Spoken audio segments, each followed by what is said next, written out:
सभी को अपने घर में 5 आहुति भगवान के नाम से रोज डालनी चाहिए। कितनी आहुति? अगर सुखी रहना चाहते हो, कल्याण चाहते हो, जब देवता तुम्हारे घर भोजन करेंगे तभी तो तुम्हारा कल्याण करेंगे। और जब भोजन कराते नहीं, भोजन कराने का अर्थ समझ लो, हवन बनाकर किसी पैकेट में डब्बे में रख दो, एक मिट्टी की परई रखो और उसमें कपूर तोड़कर डाल दो, कपूर जलने लगे। लकड़ी अगर हो तो ठीक है, उपली हो गाय की तो ठीक है, नहीं तो कपूर पर ही 5 आहुति, चुटकी से 5 आहुति जिस किसी भी मंत्र को पढ़ करके रोज करिए। ये भगवान के भोग हैं। बात समझ गए? यज्ञ के माध्यम से भगवान भोजन ग्रहण करते हैं। दूसरा, जब भोजन घर में बन जाता है तो सबसे पहला अधिकार उस पर किसका होता है? किसको भोग लगेगा? यजमान जी आप ही बताइए। नहीं नहीं, गलत। गाय दूसरे नंबर पर है। घर में भगवान भोजन बन जाए तो सबसे पहले उसका भोग किसको लगता है? आइए सुनते भागवत से। पंचोग्र पापा अक्षल छदमकारिणा अक्रूरा पिशाचा इव निर्दयाश्चये बोले ब्रह्मस्व पुष्टा व्यभिचारकारिणः सप्ताह यज्ञेन कलौ पुनन्ति ते। रसोई में अथवा पूजा के स्थल पर एक परई हो, उसमें आग जला दीजिए। बिना नमक 5 आहुति, बिना जिस भोजन में नमक न मिला हो, यानी केवल रोटी से कर सकते हो, चावल से कर सकते हो, चीनी से कर सकते हो, दूध से कर सकते हो। 5 आहुति बलि वैष्णदेव की पहले हो जाएगी और तब इसके बाद किसको भोग लगेगा? भगवान को। ये पहले पितरों का भोग है। पहले पितर, सीता जी की माता का क्या नाम था? सुनैना। ये किसकी बिटिया थी? पितरों की। राधा की माता का क्या नाम था? कलावती। ये किसकी बिटिया थी? पितरों की। पार्वती के माता का क्या नाम था? मैना। मैना किसकी बिटिया थी? पितरों की। इसलिए जो भी भोजन घर में बन रहा है सबसे पहले उसमें किसका भोग है? अब यहाँ का तो मैं नहीं बता सकते, बिहार तक बिहार तो ये भी था। मुक्ति मोर्चा समिति ने इसे अलग किया है ना? जब आज के 50 वर्ष पहले बारात आती थी तो लड़के के सामने क्या जाता था? आग जाती थी कि नहीं जाती थी? इतनी जाती थी ना? सभी बरतिया बैठे रहते थे और तब थोड़ा सा पूड़ी तोड़ करके जब बर 5 बार अग्नि में डालता था और तब बरतिया, उसमें वो बर रिसियाता भी था कि मुझे बुलेट चाहिए, गाड़ी चाहिए, सकरी चाहिए। बहुत देर हो जाती थी अग्नि में आहुति करने के लिए और तब तक बरतिया बेचारे बैठे रहते। अब आज अभी दूल्हा गाड़िये में है, तब से सारा बफर सिस्टम खत्म। सनातन धर्म की रक्षा हो रही है। क्या हो रही है?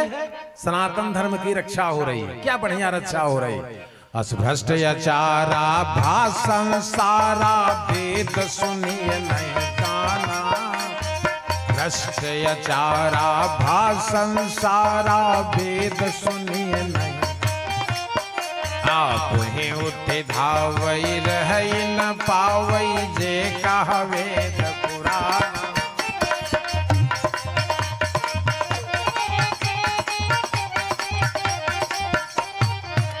हम सनातन धर्म की मर्यादा से चल रहे हैं कि राम का झंडा तो लेके दौड़ रहे हैं, लेकिन पता है राम ने कहा कि मैं जो किया हूं उसको करिए तब आपका जीवन बनेगा, और कृष्ण ने कहा जो मैं किया हूं उसको हाथ मत लगाना नहीं तो बचोगे नहीं। भगवान कृष्ण ने कहा जो मैंने किया उसको कभी सोचना भी मत, मैंने जो गीता में कहा उसको करना। अब उत गोवर्धन उठाए थे, आप उठाइए चल करके दुठपटिया। भाई उनको तो 16,108 पटरानियां थी, आप भी बनाइए। नहीं तो उन्होंने कहा कि हमने जो गीता में कहा है उसका पालन करिए, और राम ने कहा कि जो हमने किया है उसको करिए तो हमारे भक्त होंगे। तो सबसे पहले हम आप लोगों से पूछते हैं, माताओं से कहे पूछे, राम का पहला कर्म क्या था? राम का, कृष्ण का पहला कर्म क्या था? जब ये प्रातः काल उठते थे, हम उसको करते हैं कि नहीं करते कि झंडा ही लेकर के जय श्री राम बोलते? भगवान ने कहा झंडा लेकर चलने से तुम हमारे भक्त नहीं बन जाओगे। बोले सोई सेवक मम प्रियतम होई, मम अनुशासन मानत जो। फिर से सुन लीजिए, भगवान ने कहा सोई सेवक मम प्रियतम होई, मम अनुशासन मानत जो। अगरबत्ती आरती करके आप हमारे भक्त नहीं बन सकते। भगवान का पहला कर्म क्या था?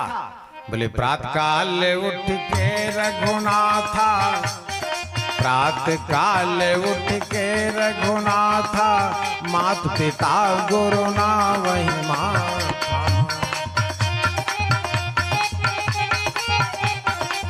इसमें से कितने हम काहे को हाथ उठवाएं, क्या मतलब हमको। लेकिन जान लीजिए जो सवेरे माता पिता को प्रणाम नहीं करते, अगर वे किसी देव तीर्थ में जाकर जल चढ़ा रहे हैं और देवताओं की पूजा कर रहे हैं, उसका कोई अर्थ नहीं है। उसका रिजल्ट क्या है? झूठई लेना झूठई देना, झूठई भोजन झूठित देना।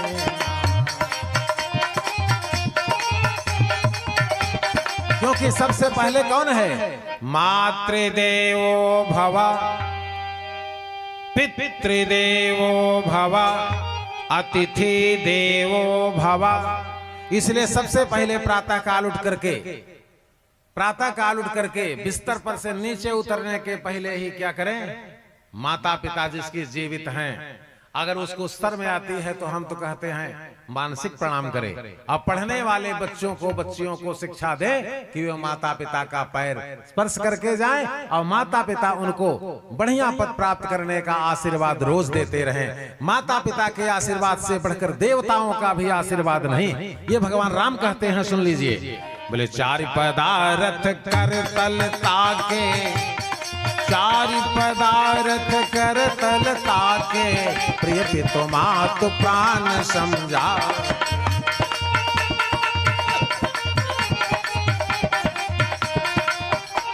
और जिसके माता पिता मर चुके हैं, वे माता पिता का स्मरण करके अपने बिस्तर पर ही उनको प्रणाम करके और तब पैर नीचे रखे।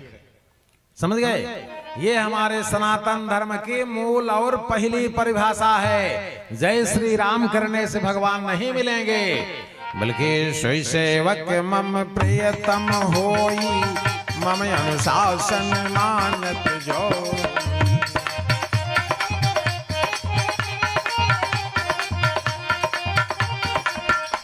अनुशासन का और सुनिए, भगवान क्या कहते हैं कि जो मेरे द्वारा बनाए गए अनुशासन का पालन करता है वही हमारा है। सुंदरकांड हनुमान जी ने कहा, सुनो विभीषण प्रभु कर रीति, सुनो विभीषण प्रभु कर रीति, करई सदा सेवक पर प्रीति। अयोध्या कांड गुरुदेव बृहस्पति ने कहा, सुन श्रेष्ठ उपदेश हमारा, राम ही सेवक परम प्यार। ये नहीं कि राम ही योगी है और राम ही ज्ञानी है, नहीं। सबसे प्रिय उनका वो है जो उनके आदर्श पर चलता है। जो भगवान जो कार्य किए थे, भगवान माता पिता को प्रणाम करने के बाद क्या करते थे? आदिदेव नमस्तुभ्यं, सूर्य को अर्घ देते थे। आदिदेव नमस्तुभ्यं, प्रसीद मम भास्करः, देवाकर नमस्तुभ्यं, प्रभाकर नमोस्तुते। ये भगवान और इतने नहीं करते थे। वेद पुराण वशिष्ठ बखानै, वेद पुराण वशिष्ठ बखानै, सुनहि राम यद्यपि सब जानै।